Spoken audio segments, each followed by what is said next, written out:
Muy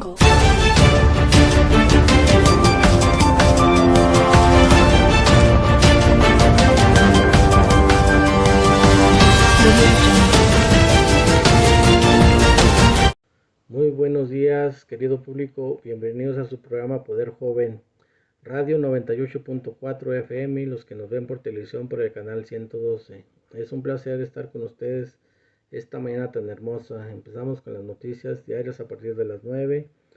Los saluda Guillermo Retana. Para comenzar tenemos un reportaje especial. ¿Recuerdan la noticia que les comentamos el martes pasado sobre la educación en la Reforma y Contrarreforma durante los siglos XVI y XVII? Bueno, en el panorama histórico que tenemos acerca de esta noticia es que durante los siglos mencionados, las guerras religiosas de la Reforma y la Contrarreforma azotaron a Europa. La corrupción del Vaticano obstaculizaba el desarrollo de las potencias que, alejadas de Roma, es decir, los reinos del norte, que eran Inglaterra, Holanda, Alemania, Escandinavia. Por otro lado, el Vaticano mantenía relaciones más estrechas con los reinos de España, Francia, principados italianos y regiones del sur de Alemania. Ante el olvido del papado de los reinos del norte, en Alemania Lutero y Melanchthon se manifestaron en contra de la Iglesia. Bueno, ¿a qué se le conoce como la Reforma? Se conoce como reforma al movimiento religioso cristiano iniciado en Alemania en el siglo XVI por Martín Lutero, que llevó a una cisma de la Iglesia católica para dar origen a numerosas iglesias y contracorrientes religiosas agrupadas bajo la denominación de protestantismo. Lutero publicó 95 tesis en contra del Papa y la religión. Sus tesis tenían un tono violento. Encabezó rebeliones, quemas de símbolos, papeles, entre otros actos de la misma índole. Las autoridades persiguieron a Lutero, quien fue condenado a muerte, pero logró escapar. Posteriormente, Melanchthon, discípulo de Lutero, publicó los principios del protestantismo luterano. Pero ahora surge otra interrogante, es que ¿por qué surgió la Contrarreforma? La respuesta: los reinos que apoyaron al Vaticano lanzaron la Contrarreforma mediante el Concilio de Trento, en el que fijaron los principios de la Iglesia, que comenzó a llamarse a sí misma católica. No existe la libre interpretación del dogma. Debe ser dictado por el Papa. Gracias, Guillermo. Aquí saludamos a nuestro amable público. Comenzamos con la noticia que ha acaparado la atención estos últimos días y comenzaremos respondiendo algunas preguntas de la audiencia. Una de las preguntas es: ¿cómo se explica la atención en la instrucción de la lectura por el movimiento reformista? Una característica común de los movimientos heréticos que posteriormente se integrarían al movimiento reformista encabezado por Lutero era el énfasis de la instrucción de la lectura. De hecho, el propio Papa Pío II señalaba, refiriéndose a estos grupos, que aquella progenie humana infiel tiene por lo menos una buena cualidad: ama la instrucción. El énfasis de la lectura se debe a que una de las principales demandas de los movimientos heréticos era la interpretación personal de la Biblia, en la que el sacerdote o bien pastor para ellos solo tendría la función de guía, en vez de mediador entre Cristo y el infiel. Por lo tanto, era de suma importancia que todos supieran leer. Fue así como en Inglaterra John Wycliffe sostenía que cada infiel podía convertirse en teólogo. En Bohemia, actualmente la República Checa, Jan Hus modificó la ortografía y redactó un silabario para apoyar la instrucción.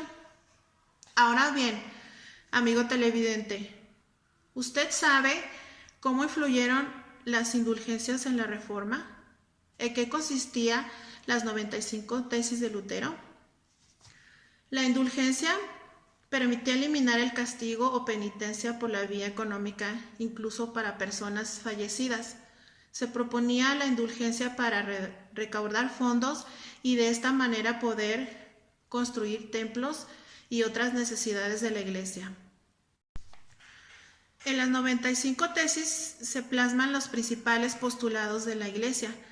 Posteriormente, que a pesar de la resistencia del papado, se difundieron por los países del norte, que incluso convencieron a reyes y líderes de estos países, al punto de convertir a este protestantismo a países como Holanda, Dinamarca, Suecia, Noruega, Alemania, Australia, etc. Hasta aquí mi reporte por el momento. Saludos y los buenos días a ustedes que a esta hora de la mañana nos sintoniza. Los dejo con mi compañera Nayeli, que tiene más información para ustedes. Adelante. Les damos la cordial bienvenida a este su espacio noticiero de la mañana. Les saluda Mariana Nayeli Zavala Mireles. Gracias por sintonizarnos en Poder Joven Radio 98.4 FM y a quienes nos ven por televisión en el canal 112. En otras noticias y complementando la nota informativa de mis compañeros corresponsales, les explico y les comento por qué la reforma fue tan importante para la educación y para la cultura. Bueno, pues esta reforma fue muy importante, ya que además de promover la importancia de la lectura, también hacía hincapié en que la educación era para todos. Con el tiempo fue cambiando y se fue formando una nueva ética reformista, diferente a la Iglesia Papal. Les comento que la exposición de estos conceptos va de lo general a lo particular, así es recomendado por los expertos. Ahora haremos un énfasis en la enseñanza de las letras. ¿Y qué usted sabe? Porque el énfasis de la reforma de la enseñanza de las letras y todas las disciplinas de las lenguas vernáculas, porque al traducir todo el conocimiento y la Biblia misma nos facilitará el conocimiento de esta. Hasta aquí mi reporte. Cambio fuera, les informó Mariana Nayeli Zavala Mireles. Hola, ¿qué tal, amigos del programa? Les saluda su amiga Erika Mesa, corresponsal. Y para dar fin a este reportaje les comento. ¿Usted sabe en qué consistió el Concilio del Trento y cómo influyó en las escuelas? Las iglesias fijaron su postura ante la reforma. Las principales medidas fueron la creación de una institución que persiguiera y castigara a los infieles, en este caso los reformistas, que sería la Inquisición, que a la poste sería famosa por la brutalidad y creatividad de sus métodos de tortura.